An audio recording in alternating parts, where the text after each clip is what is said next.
Shalom, salam damai, puji Tuhan. Kita teruskan dengan kitab Keluaran bab 2 dengan judul perikop Musa lahir dan diselamatkan. Seorang laki-laki dari keluarga Lewi kawin dengan seorang perempuan Lewi. Lalu mengandunglah ia dan melahirkan seorang anak laki-laki. Ketika dilihatnya bahwa anak itu cantik, disembunyikannya 3 bulan lamanya. Tetapi ia tidak dapat menyembunyikannya lebih lama lagi. Sebab itu diambilnya sebuah peti pandan, dipakalnya dengan gala-gala dan ter, diletakkannya bayi itu di dalamnya, dan ditaruhnya peti itu di tengah-tengah teberau di tepi sungai Nil. Kakaknya perempuan berdiri di tempat yang agak jauh untuk melihat apakah yang akan terjadi dengan dia. Maka datanglah putri Firaun untuk mandi di sungai Nil, sedang dayang-dayangnya berjalan-jalan di tepi sungai Nil. Lalu terlihatlah olehnya peti yang di tengah-tengah teberau itu. Maka disuruhnya hambanya perempuan untuk mengambilnya. Ketika dibukanya, dilihatnya bayi itu, dan tampaklah anak itu menangis, sehingga belas kasihanlah ia kepadanya dan berkata, "Tentulah ini bayi orang Ibrani." Lalu bertanyalah kakak anak itu kepada putri Firaun, "Akan kupanggilkah bagi tuan putri seorang inang penyusu dari perempuan Ibrani untuk menyusukan bayi itu bagi tuan putri?" Sahut putri Firaun kepadanya, "Baiklah." Lalu pergilah gadis itu memanggil ibu bayi itu. Maka berkatalah putri Firaun kepada ibu itu, "Bawalah bayi ini dan susukanlah dia bagiku, maka aku akan memberi upah kepadamu." Kemudian perempuan itu mengambil bayi itu dan menyusuinya.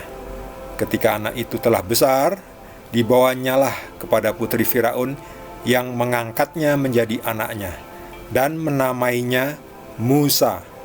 Sebab katanya, "Karena aku telah menariknya dari air." Demikianlah sabda Tuhan. Di bab yang pertama, orang Ibrani atau orang Israel itu ditindas karena jumlah mereka makin banyak, dan mereka nanti dianggap mengancam keberadaan orang Mesir. Nah, sebelumnya baik-baik saja. Sebelumnya Yusuf, orang Israel itu, anak dari Yakub, Yusuf menjadi orang nomor 2 Firaun. Tetapi setelah Raja Firaun mati, setelah Yusuf, kemudian kakak-kakaknya juga semua mati, pada generasi yang berikutnya dan beberapa generasi berikutnya, itu Raja Firaun yang sekarang, yang waktu itu ternyata tidak mengenal Yusuf, dan yaitu menindas.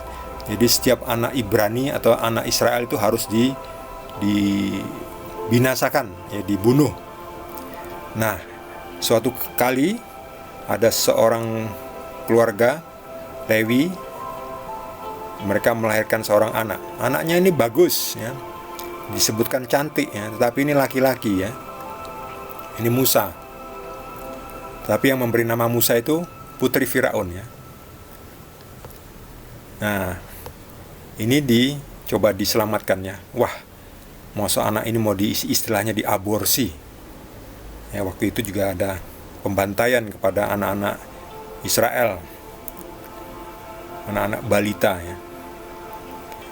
Nah, orang tua ini dari keluarga Lewi ini, wah, kita selamatkan saja, disembunyikan selama 3 bulan.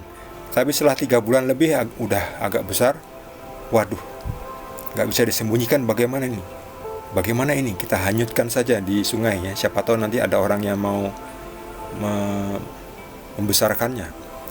Dan betul, setelah ibu ini menaruh anak bayi ini di sebuah keranjang, lalu dihanyutkan, dan kakaknya ini, yang perempuan ini memperhatikan nanti itu sampai di mana ini keranjang ini.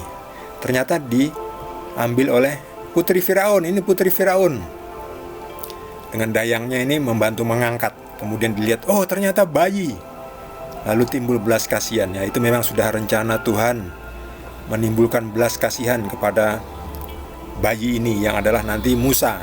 Diberi nama Musa karena ditarik dari air. Jadi arti Musa itu karena aku telah menariknya dari air. Ini putri Firaun ya. Kemudian dayangnya ini juga disuruh bersumpah, kamu tidak akan memberitahu bahwa ini adalah bayi orang Ibrani atau orang Israel. Lalu dayang ini bersumpah ya. Jadi yang tahu bahwa ini adalah orang Israel itu saksinya ini ya, dayangnya ini ya, asistennya putri Firaun. Jadi ketika diambil ini oleh putri Firaun, kakaknya ini yang tadi ikut menghanyutkan keranjang ini, dia memantau ya, sampai di mana. Ketika diambil oleh putri Firaun, kakaknya itu datang dan menawarkan, apakah Tuan Putri mau saya panggilkan ibu dari bayi itu supaya menyusukan? Ternyata putri Firaun, ya oke. Lalu putri Firaun akan memberi upah kepada ibu dari bayi itu untuk menyusukan ya. Sampai besar, udah besar lalu dikembalikan kepada putri Firaun, diangkatnya menjadi anak ya, anak adopsi ya. Jadi itulah, daripada aborsi lebih baik diadopsi. Adopsi lebih baik daripada aborsi. Aborsi itu pembunuhan ya. Sekarang ini kan banyak ya, ada orang bisa hamil malah diaborsi. Mungkin mereka malu atau tidak mau punya anak, tapi akhirnya diaborsi. Kalau tidak mau punya anak, padahal sudah hamil, ya diberikan untuk diadopsi. Ya itu malah lebih baik ya, daripada diaborsi itu. Ya seperti sekarang ini ya, di Amerika, di Eropa, bahkan di Perancis saat ini dijadikan undang-undang ya, hak untuk aborsi. Ya, itu udah ngawur ya, ngawur sekali ya.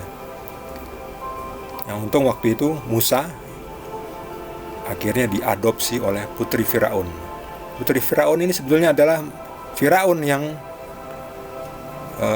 ingin menindas, ingin membinasakan balita dari orang-orang Ibrani atau orang Israel. Tetapi ternyata Tuhan menggerakkan hati dari putri Firaun untuk menyelamatkan bayi ini yang adalah akhirnya seorang yang bernama Musa, yang nanti akan memimpin orang Israel keluar dari Mesir, dibebaskan Tuhan dari perbudakan dan penindasan orang Mesir. Bagi saudara yang mendapatkan tambahan penjelasan dari Roh Kudus, boleh juga berbagi. Bagi yang belum subscribe, jangan lupa di subscribe dan juga di like. Kita akan lanjutkan dengan perikop berikutnya dari Kitab Keluaran. Terima kasih. Tuhan Yesus berkati kita semua.